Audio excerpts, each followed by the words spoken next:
Picture this, you and a friend are playing a game and you need an easy, fun way to talk while playing. What do? If your answer was I don't have friends, me too. There are a lot of options available: in-game chat, messaging, calling, telepathy, and sure, there are worse options, but there can be better. A form of communication organic to the game that makes the very existence of playing it better.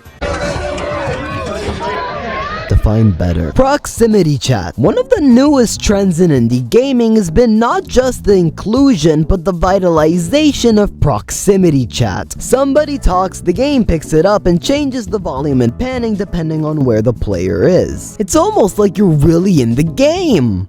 Almost. There have been games to use proximity chat in pretty standard ways, if you can consider this standard, but what really excels are games which revolve around the gimmick as a whole. When developers get creative, proximity chat is a feature that can make a game. Make it dumb. On the surface, it looks like proximity chat is just a fun way to talk with other players, but games can take the usage of proximity to insane heights. Lethal Company is a game fully based on communication, on hindering and warping the ways players can interact. While players disperse to find loot and facilities which they can bring back to base for scrap, proximity chat ensures they can't communicate while separated. Even the game's message chat only shows messages if you're close to the messenger. Good thing I came prepared. The communication sabotage even extends to your mic quality. With how many ways the game separates your team, the little time you're grouped up to speak isn't enough to deal with the size of moons. You'll have to find a way to communicate long distances, and if telepathy isn't your strong suit, you'll have to use walkie-talkies, which make your mic quality even worse. How could you possibly make them worse?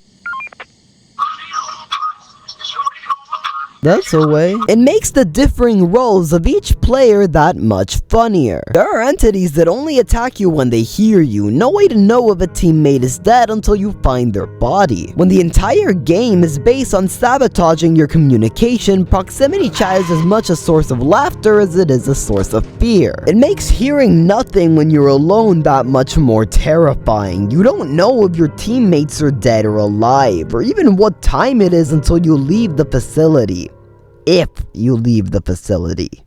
In the line of quota-chasing games comes R.E.P.O, another loot-collecting multiplayer proximity chat entity. I'm just describing lethal. R.E.P.O's based on going through indoor areas, collecting loot and defending yourself against any entity you find. You might ask, what differentiates R.E.P.O from Lethal Company? The fact that R.E.P.O wasn't shanked.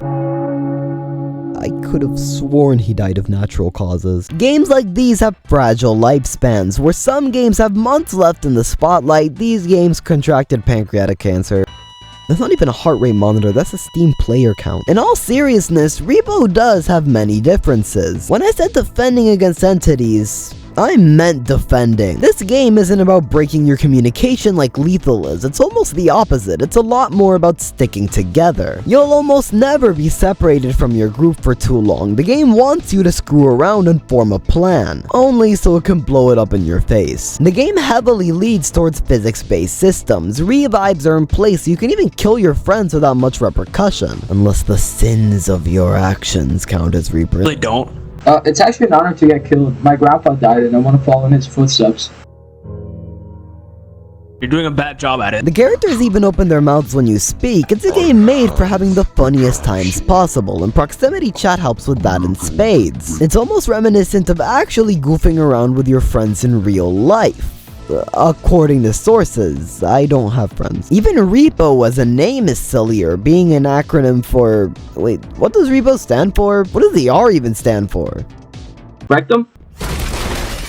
Thought it stood for ram into you with a cart. It stood for don't ram into me with a cart! Oh, I just googled it. It actually does stand for rectum. Peak, yes, that's literally the title, is another example of proximity chat being used for comedy gold. The game's incredibly simple. You and your friends climb mountains.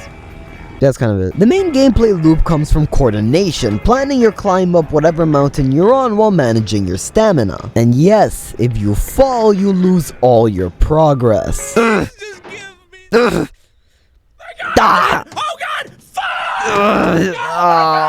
Oh, fuck are you doing? Since a big part of the game is teamwork and coordination, proximity chat makes any situation funnier, but does also factor into the gameplay. If any player happens to be below you or above you, you'll have a difficult time being able to hear them at all. It makes planning a lot more essential, as you're practically nerfed to hell if you're not with your group at all times. You're basically bound to your group, and the hijinks that ensues is hilarious. Proximity chat is used for a lot of hilarity, but what if proximity chat could be used for genuine horror? A game like In Silence is one of my favorite examples. One player gets to be the monster, while the rest of the players get to be survivors. The survivors can communicate on what to do using proximity chat, but the monster can hear them. They have horrible eyesight, but immaculate hearing. It makes you scared to even speak. Now, I don't actually play scary horror games. They're not for me. What is for me is a life of bland, uninteresting, no thrill slop.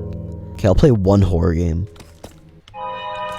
Real men can get scared. The entire game's gimmick is based on sound. You'll find things that make sound that can alert the monster. And as the monster, you need to be well aware of these sounds. It's a very unique take on proximity chat, making its very existence the main way to get scared. I wonder how many people are playing In Silence right now. On the bright side, Grave looks pretty nice. Games like these, co-op goofs intended for dumb fun over anything else, get a pretty muddy reputation sometimes. Have you ever heard a game be called Friendslop? If not, good for you. Friendslop is a term that basically means literally whatever you want it to be depending on your current conversation. To give it a focused definition, Friendslop basically means a game that's made with the intention of generating funny moments with friends and not much else. See, the thing is, Friendslop wasn't originally a derogatory term, it was made one. The original insult was streamer bait, and those were only for cash grabs. Streamer bait games were basically just clip farms, games meant to make clips go viral with streamers playing it. Not every streamer bait game was a Friendslop game, and not every streamer game was particularly bad, like Phasmophobia, but that's a lot more just Discord bait, games that lure you in to play once and possibly never again, which isn't Friendslop or streamer bait, so it's kind of like its own kind of bait, which again wouldn't be Friendslop or streamer. These are the ramblings of a mentally disturbed man. There's nothing inherently wrong with being a Friendslop game, you just need to be prepared for dying in your 20s. Games like these suffer massive player drop-offs after a long time, mainly because they revolve around playing with your friends. After so much playing, the game gets dull, and friend groups move on to different games, which is why games like these need as much support and updates as possible. Lethal went 9 months without major updates. The life support wasn't even plugged in. I needed to charge my phone. And what percentage was it at? 93. Does anyone remember Among Us 3D? The idea of Among Us with proximity chat is brilliant. It adds an element of strategy and genuine depth the original never had. You need to communicate with crewmates you don't know are innocent, eavesdrop on conversations, lower your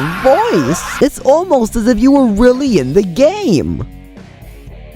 Almost! How could this home run of an idea possibly go wrong? I've been to a lot of funerals. Define a lot. Too, but this one stinks. No updates after release. How do you do that? It's Among Us. Add a Halloween pumpkin and call it a day, but give us something. Correction, give them something. See, proximity chat as a feature is easy to screw up. It's risky to dabble in a market this unpredictable and needy. If you fail badly, your game is cheap slop. But if you succeed, that gets you a masterclass of a game. A game that at its peak was the game of the internet.